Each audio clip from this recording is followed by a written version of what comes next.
আসসালামু আলাইকুম দর্শক। হযরত আলী রাদিয়াল্লাহু আনহু বলেন, কুরআন কারীমের আয়াতের নেতা হলো আয়াতুল কুরসি। একটি হাদিস অনুসারে আয়াতুল কুরসিকে কুরআনের সর্বশ্রেষ্ঠ আয়াত হিসেবে গণ্য করা হয়। আয়াতুল কুরসি আরশের আয়াত নামেও পরিচিত। الله لا إله إلا هو الحي القيوم لا تأخذه سنة ولا نوم له ما في السماوات وما في الأرض من ذا الذي يشفع عنده إلا بإذنه يعلم ما بين أيديهم وما خلفهم ولا يحيطون بشيء من علمه إلا بما شاء وسع كرسيه السماوات والأرض ولا يؤوده حفظهما وهو العلي العظيم। অর্থাৎ আল্লাহ ছাড়া অন্য কোনো উপাস্য নেই, তিনি জীবিত, সবকিছুর ধারক।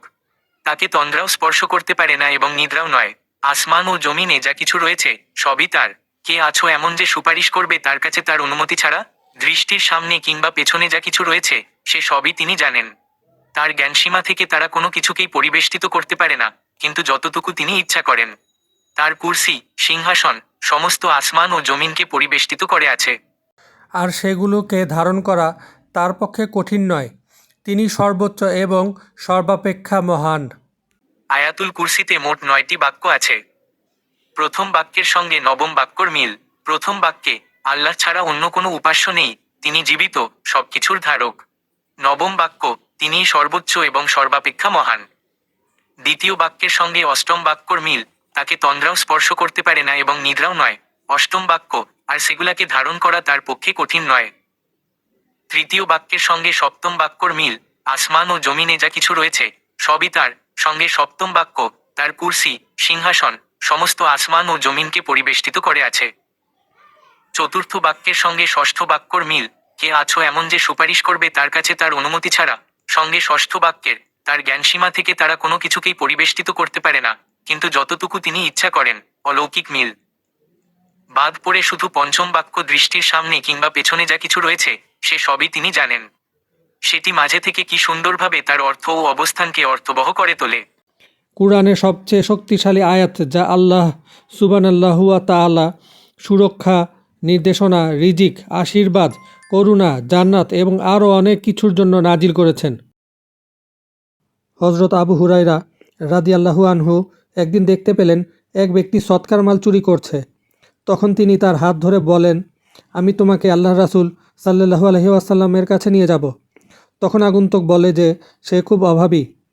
আবু হুরায়রা রাদিয়াল্লাহু আনহু তাকে ছেড়ে দিলেন। পরদিন সকালে রাসূল সাল্লাল্লাহু আলাইহি সাল্লামের কাছে আসার পর তিনি আবু হুরায়রা রাদিয়াল্লাহু আনহুকে জিজ্ঞেস করলেন, গতকাল তোমার অপরাধীকে কি করেছ? আবু হুরায়রা রাদিয়াল্লাহু আনহু তখন তাকে ক্ষমা করার কথা বললেন। রাসূল সাল্লাল্লাহু আলাইহি ওয়াসাল্লাম বললেন, সে তোমাকে মিথ্যা বলেছে, সে আবার আসবে। পরদিন আবু হুরায়রা চোরকে পাকড়াও করলেন আর বললেন, এবার অবশ্যই আমি তোমাকে আল্লাহর রাসূল সাল্লাল্লাহু আলাইহি ওয়াসাল্লামের কাছে নিয়ে যাব। এবারও সেই চোর বলে যে সে খুব অভাবী আর তার অনেক প্রয়োজন, আর শপথ করে যে আর আসবে না। পরদিন আবারও রাসূল সাল্লাল্লাহু আলাইহি ওয়াসাল্লাম তাকে জিজ্ঞাসা করলেন, তিনি একই জবাব দেন। আর তখন তিনি বলেন, আসলেই সে তোমাকে মিথ্যা বলেছে আর সে আবারও আসবে। পরদিন আবারও আবু হুরায়রা রাদিয়াল্লাহু আনহু চোরের জন্য অপেক্ষা করতে লাগলেন। আর যখন সে আবারও চুরি করতে এলো তখন তিনি তাকে পাকড়াও করলেন আর বললেন, এবার অবশ্যই আমি তোমাকে রাসূল সাল্লাল্লাহু আলাইহি ওয়াসাল্লামের কাছে নিয়ে যাব। চোর যখন দেখল এবার তাকে সত্যি রাসূল সাল্লাল্লাহু আলাইহি ওয়াসাল্লামের কাছে নিয়ে যাওয়া হবে, তখন অবস্থা বেগতিক দেখে সে বলে, আমাকে মাফ করো, আমি তোমাকে এমন কিছু বলে দেব যার মাধ্যমে আল্লাহ তোমাকে কল্যাণ দান করবেন। আবু হুরায়রা রাদিয়াল্লাহু আনহু সেটা জানতে চাইলে চোর বলে, যখন ঘুমাতে যাবে তখন আয়াতুল কুরসি পড়ে ঘুমাবে, তাহলে আল্লাহ তোমার জন্য একজন পাহারাদার নিযুক্ত করবেন, সে তোমার সঙ্গে থাকবে, আর কোনো শয়তান সকাল পর্যন্ত তোমার কাছে আসতে পারবে না। এটা শুনে আবু হুরায়রা রাদিয়াল্লাহু আনহু তাকে ছেড়ে দিলেন।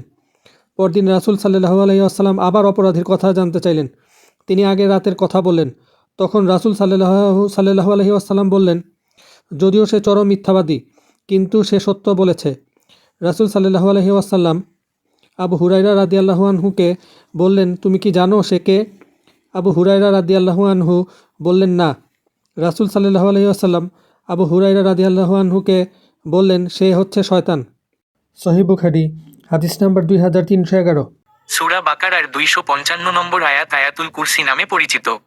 সাথে থাকার জন্য ধন্যবাদ দর্শক। আসসালামু আলাইকুম।